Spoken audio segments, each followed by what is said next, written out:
Hi everybody, Ollie here, aka Secret Nimbus here, with another episode of Magic Duels.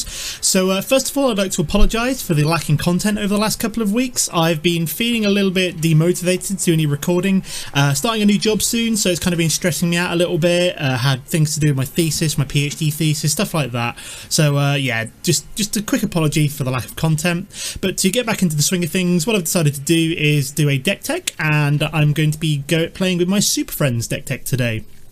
This is an update using the Kaladesh cards, so we've got things such as a couple of the new Planeswalkers and the new Gearhulk, which is pretty cool. So it's like a Gearhulk Superfriends deck. Start off with, we've got the pretty standard Oath of Nissa, so the 1 green mana which allows us to search the top 3 cards of our library for a creature, land or Planeswalker. We can also use it to cast Planeswalker spells with any colour mana we've got, which is awesome.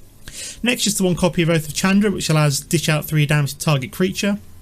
Whenever a Planeswalker comes in to control that turn, we get to deal 2 damage to target opponent, or each opponent, sorry. Next we've got Nissa, so a nice little creature which can also turn into Nissa Sage Animist. She also allows us to ramp up a wee bit as well, which is always very handy. Next up is Oath of Gideon, which gives each of our Planeswalkers an additional loyalty token whenever they come into play. Plus, when it comes into play itself, we get 2 tokens which are good for early game blocking and defending our Planeswalkers. Next we have Oath of Liliana, which is like a better Fleshbag Marauder, forces our opponent to sacrifice a creature. We don't have to sacrifice one ourselves. And whenever a Planeswalker's come into play that turn, we also get a zombie creature token as well. Next up is Anguished Unmaking, which is our target removal. So it's a 3 mana instant which allows us to exile target non-land permanent and we lose 3 life. Next is the first of our sweepers, so we have the 3 mana Radiant Flames, which allows us to sweep the board for up to 3 damage. We have Liliana, so the cheapest of our Planeswalkers. She's a double black 3 mana Planeswalker where we can ping small creatures, recurse things from our graveyard, and also get the token which allows us to just keep spamming loads of zombies onto the battlefield. Next up we have Nissa, so a 3 mana double green Planeswalker which allows us to generate tokens, put counters on all our creatures, or gain X life, X cards, and X number of where X is the number of lands we control, so it's quite nice. Next up we have Kalitas, so with a lot of the removal and stuff in this deck, what he allows us to do is a 3/4 lifelinker, and whenever a creature an opponent controls dies, get exiled, and we get to put zombie creature tokens onto the battlefield in their place, which is awesome. In our control, which is why it's called the Traitor of Ghet. Next we have Languish, so the next of our sweepers, so the 4 mana 4 damage sweeper. Explosive Vegetation for a bit of mana fixing and ramping as well. Gideon, 4 mana 4 loyalty Planeswalker, which can either become a 5/5 indestructible human, generate tokens for us, or give us an emblem which gives all of our creatures +1/+1. Next up is one of the new Kaladesh Planeswalkers, which is Chandra, Torture, Defiance. She's a 4 mana 4 loyalty. With this, we can +1 her to exile the top card of our library. We may then cast that card. If we don't, Chandra, Torture, Defiance deals 2 damage to each opponent, which is pretty cool. We can use her to ramp up, so use her as a pseudo ramp, so add 2 mana to our mana pool every turn. We can also -3 her to deal 4 damage to target creature, and her emblem is when we get to use our ultimate emblem, it's whenever you cast a spell, this emblem deals 5 damage to target creature or player, which is pretty cool. There's not that many spells in this deck, but we mostly want it for the top 3 abilities anyway.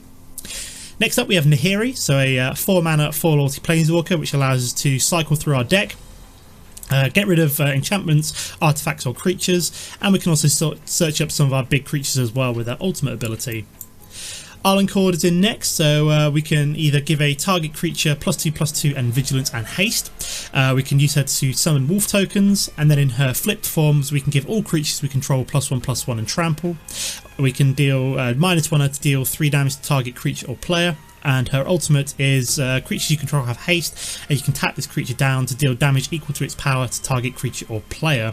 I don't think I've ever actually used Arlinn Kord's ultimate ability, but it's pretty sweet if you could get there. Next up, we've got a big creature, so we've got the Archangel Avacyn. So she's a 5 mana 4/4 flyer. We can flash her in as well. When we do flash her in, give all of our creatures indestructible until end of turn. If a non-angel creature token we control dies, we get to transform her into Avacyn the Purifier, where she sweeps the board for 3 damage and also deals it to our opponent's face as well. And she's also then becomes a 6/5 flyer. Next up is the first of our Gearhulks. So we've got the Cataclysmic Gearhulk, which has its sweeper effect, where when it enters the battlefield, each player chooses an artifact, a creature, an enchantment, and a planeswalker from among the non-land permanents he or she controls, then you sacrifice the rest. It's also a 4/5 vigilance creature, so it's just a nice decent body itself. Next up we have Verdurous Gearhulk, so this is the green Gearhulk, so it's a 5 mana 4/4. When it comes into play you get to distribute 4 +1/+1 tokens to any number of targets we choose, which is awesome. Plus it also has trample, so potentially for 5 mana we can have an 8/8 trampler. It's probably going to be, you know, anywhere between, I'd say, like 5 and 8 damage with trample, which is pretty awesome. Next up we have Planar Outburst. This is the kind of the most expensive of our sweepers. So this is the 5 mana destroy all non-land creatures. Keyword here being destroy, so any indestructible creatures can't be destroyed by this. It does have the awaken ability as well, which is also very, very useful late game. Obnixilis is our 5 mana black planeswalker with 5 loyalty. We can use him to draw cards, destroy creatures, and also give the emblem wherever a player draws a card, or that target opponent loses 2 life. Next up is the second of the planeswalkers added into Kaladesh. So we've got the Nissa Vital Force. So it's a 5 mana 5 loyalty planeswalker where we can +1 to turn a land into a 5/5 elemental creature. We can also use it to return target creature from our graveyard to our hand, so a bit more recursion.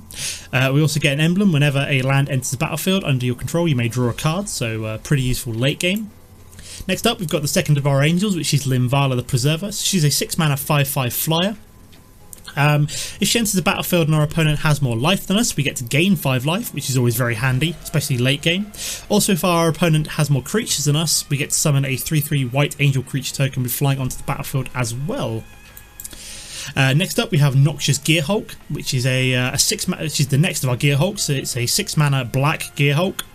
When it enters the battlefield, we may destroy another target creature. If a creature is destroyed this way, we get to gain life equal to its toughness. So a very nice late game ability to destroy a creature and gain life from it, so a good tempo swing. Plus it has menace as well, which is really, really cool. The last of the Gearhulks is the Combustible Gearhulk. I do like this card. So it's a 6 mana 6/6 creature. When it enters the battlefield, our opponent gets a choice. We either get to draw 3 cards, or the top 3 cards of our library go into our graveyard. If the opponent chooses to put the cards into the graveyard, we then do damage equal to those cards' converted mana cost. Say for example we were to have Arlinn, Chandra and Greenwarden of Murasa put into the graveyard. That would deal a combined 18 damage in one hit. So it's a really bad, you know, we either get the huge tempo swing from drawing all the cards, or we get the massive damage pushed through instead. So it is a pretty crazy card. Plus it's a 6/6 first striker, so on its own it is a pretty good card. Next up we have Greenwarden of Murasa. This is another recursion card, which when it comes into play we get to return target creature from our graveyard to our hand. When it dies we can also then return another target creature card from our graveyard to our hand as well. We do have to exile it if we do that. Next up is Chandra, so our 6 mana 4 loyalty planeswalker. She can either summon the 3/1 elemental creatures, we can use her to draw a completely new hand, or we can use her to sweep the board as well, so the last of our sweepers basically. And then finally, to finish off with, we have Sorcery Grim Nemesis. So with this one we can either draw cards and deal damage equal to that card's mana cost, we can -X Sorcery to deal damage to target creature or planeswalker and gain life, or we've got the ultimate ability, which again I don't think I've ever used, where we can put a number of 1/1 black vampire knight creature tokens onto the battlefield equal to the highest life total among all players. To finish off with, in terms of the mana base, we've got 3 plains and 3 swamps, 2 mountains and 2 forests. And then we've got 1 of each of the Smouldering Marshes and the Root-bound Crags, 2 Clifftop Retreats, 2 Isolated Chapels, 2 Dragonskull Summits, 2 Sunpetal Groves, and 4 Evolving Wilds. So that is the deck. Let's go play some games. Okay guys, here we are for game number 1. I completely missed who we're playing, as it is just a long string of numbers, so we're going to see what we've got here. I think we can keep this because we've got the Explosive Vegetation, so I'm probably going to grab a black mana from our Evolving Wilds, just so in a couple of turns time we can use the Oath of Liliana. From the Explosive Vegetation we probably want double white at the moment, just so we can get Cataclysmic Gearhulk down on turn 5. But we'll see what we draw into. So if we draw like a white mana at any point, we obviously don't need to worry about getting the white mana from the Evolving Wilds. So let's make sure we pause up here. Pop our Evolving Wilds, get that black mana in place. There we go. Rootbound Crag only requires us to have a mountain or a forest in play, doesn't it? Yes. Okay. Excellent. That's really good. We've actually got a white mana from the Sun Petal Grove, which is awesome because we don't need to worry about getting a second white mana from our Explosive Vegetation now. We can just get a black and a white mana would probably be the best play right now. So good. Our opponent is playing as slowly as we are. We found Sorin, which is fantastic. We're going to have the mana in place for that very soon. I don't really want to do Oath of Liliana quite yet, so I'm just going to pass the turn here. So next turn we're going to Explosive Vegetation. We're going to grab that black and that white source, I think would be a good idea.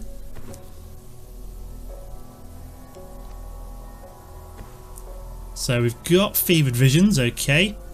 It's interesting.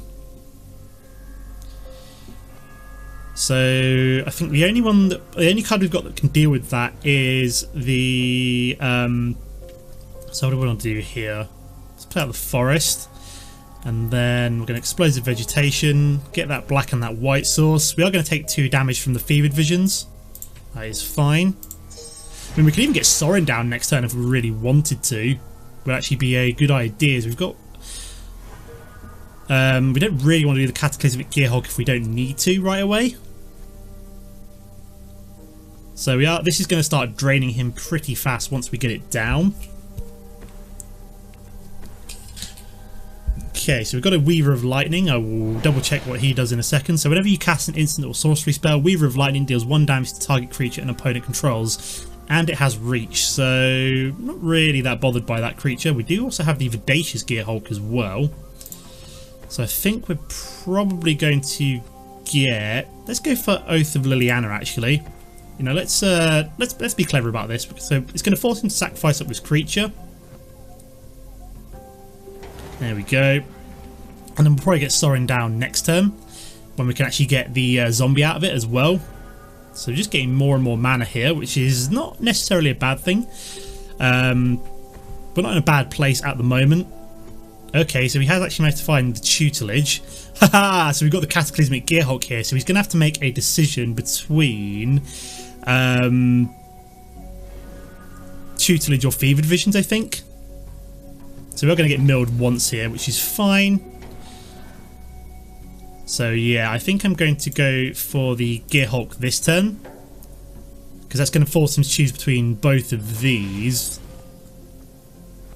So choose an artifact that won't be sacrificed, choose a creature that won't be sacrificed, and choose an enchantment that won't be sacrificed. So let's see which one he goes for. I'm assuming he's going to pop open the Fevered Visions, which is good for us, as it now means that we can just, you know, start going to town here. We're going to get milled down a lot slower. The Fevered Visions was probably going to kill us faster than the milling.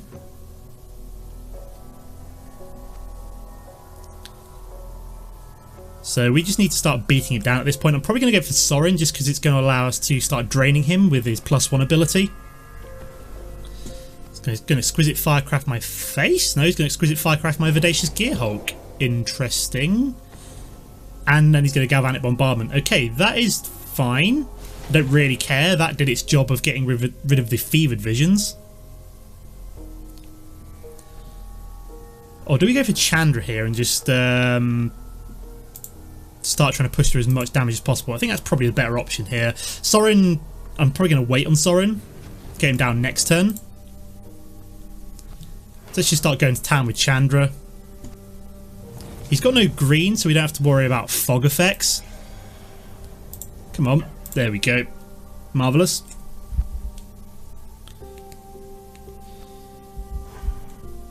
So let's see if we can, you know, deal with the mill by cheesing it out with the Super Friends instead.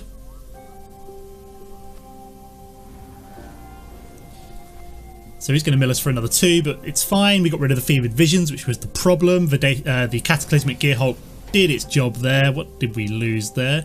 Avacyn.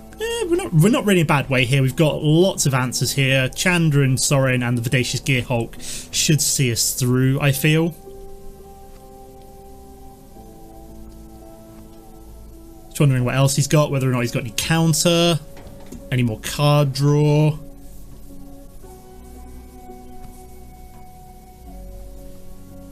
So I think at this point we're probably just going to be okay. So he has activated the Wandering Fumarole. And then he's going to disperse my zombie. That's completely fine. The most damage he can do here is 4 to Chandra. So next turn, I've got a phone call coming in, guys. I will be right back. Okay, guys, I'm back. I really apologise. I've had to actually take my turn because the timer was running out and I was on the phone to the guy. So what I've ended up doing... Oh, crap, I just realised I didn't get to +1 Sorin. So what I did is I swung with the two tokens from Liliana.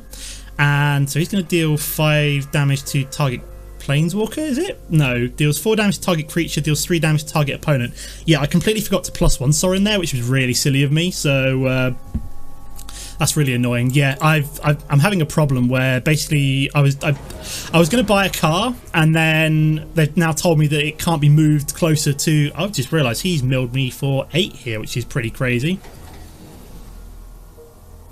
Yeah, that's really annoying that I didn't +1 Sorin there. I'm now really annoyed by that, because that could have actually been his death, or pretty close to his death already. So I now need something to deal some additional damage. We do have... let's +1 Sorin first, see what we get. Please be something good. Oh, that is like the worst card! Jesus Christ. So I'm going to go for Verdurous Gearhulk here and just hope that he can't mill me down this turn. 1, 2, 3, 4. There we go. We're also going to play out Chandra. And then let's plus 1 up. There we go. So this should in theory deal 2 damage to our opponent. Yep. And then it was a mana, so providing he can't mill me down this turn, we will win. I think. Yeah, it's really annoying that I forgot to +1 Sorin last turn. Although I don't think it would have mattered because we had 2 mana on top of our deck. Although we would have had like all these like cards potentially before he milled me. So I don't think he's going to be able to mill me down in time here. He's just drawn an additional card. So that will mill us for 1.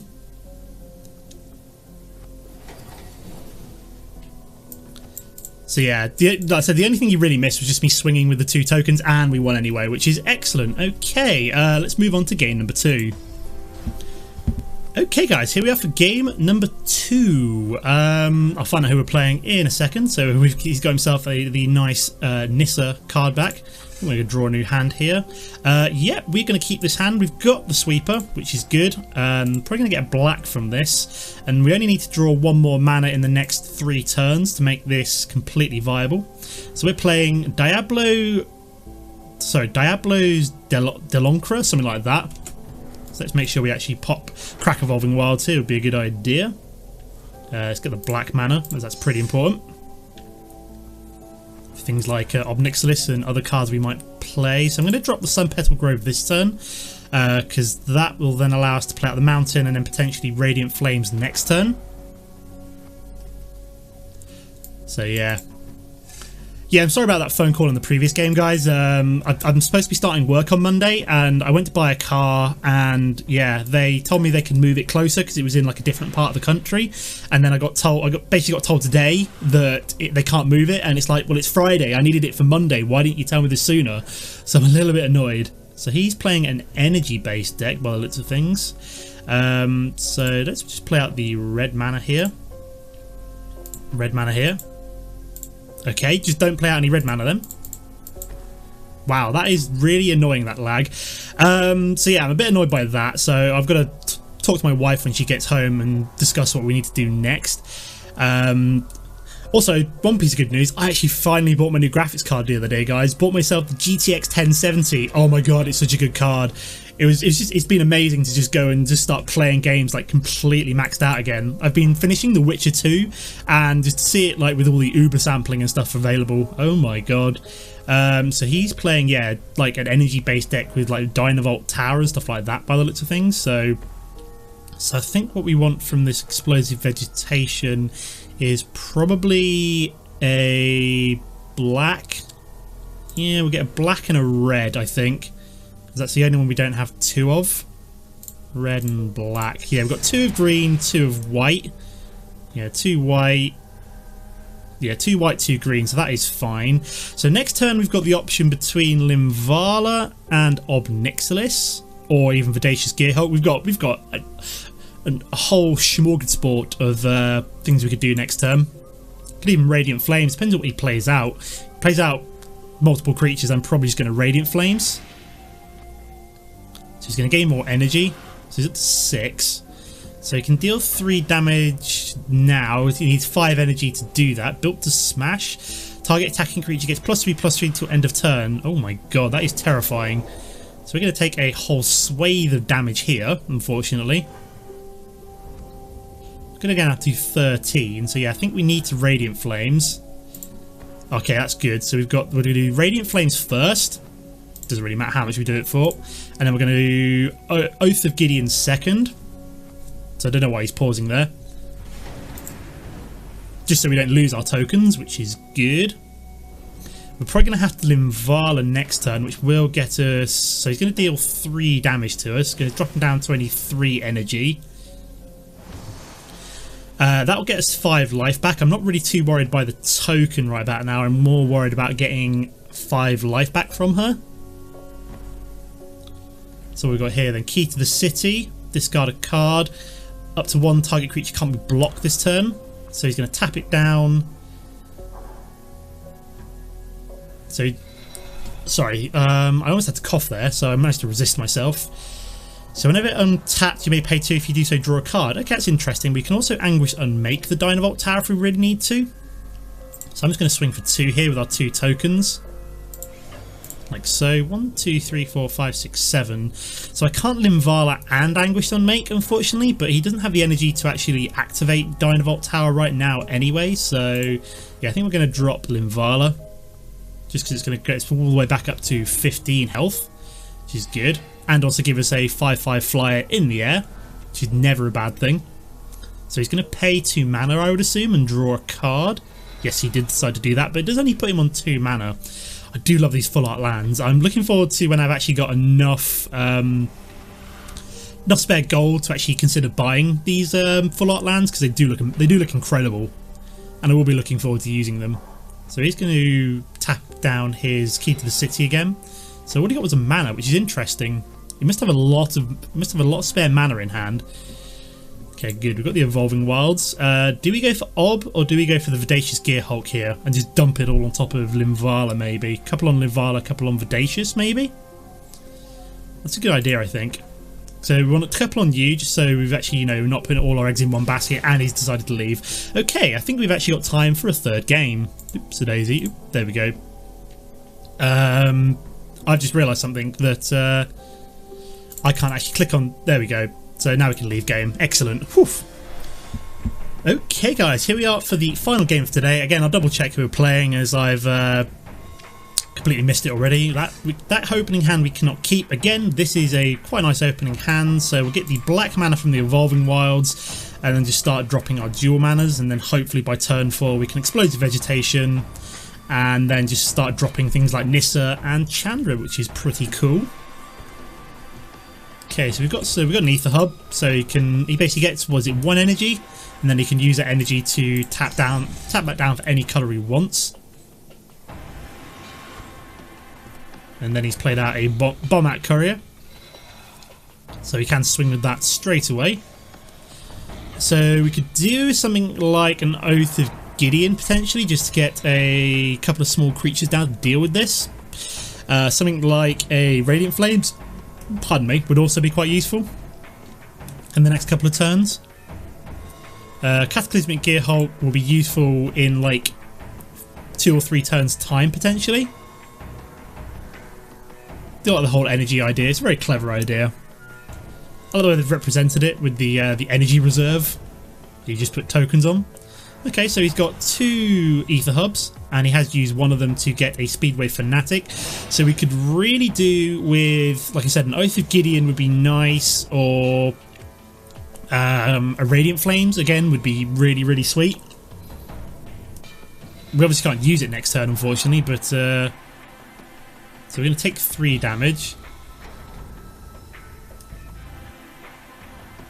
Okay, so whenever that one attacks, he has to exile it. So this is really annoying. We really need that 4th mana next turn to actually get the Explosive Vegetation down. Otherwise, we're going to be in a whole world of pain really soon. So we've got to start rubbing the deck, guys. We want that 4th mana. We want it. We've got the mana already for the Explosive Vegetation, so we need either one of the black tap lands, or we need just any kind of basic land. Would be fantastic. I would love to destroy that one as he's exiled 3 cards from his deck. We're going to drop down to 13, unfortunately.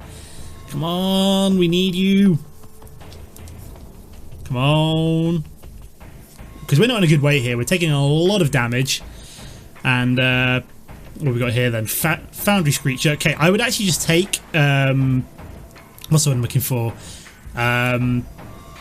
My Radiant Flames. That is acceptable, I suppose. Let's go for Explosive Vegetation. We're going to have to go for it here, I feel. What do we need? So we've got... Have we got double red? No, so we need at least 1 red. And we've already got the double white. So 1 red and 1 black, I suppose. So yeah, Chandra's going to come down next turn, sweep the board for 1.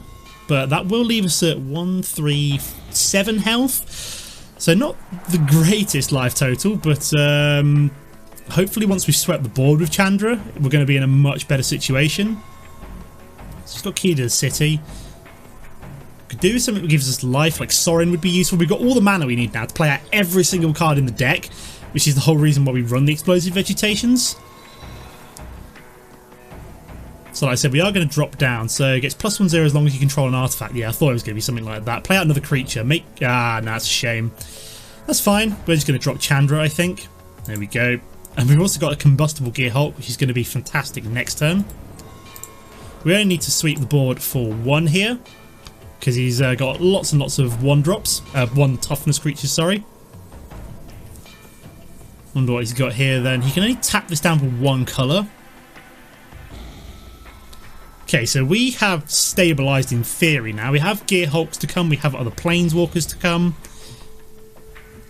We can also potentially play out something like Nissa, start turning one of our manas into a creature every turn. So I'm probably going to go for the Combustible Gearhulk here. Oh, excellent, we've got another sweeper, so let's go for Chandra. We're going to swing at his face first. What's he got for us?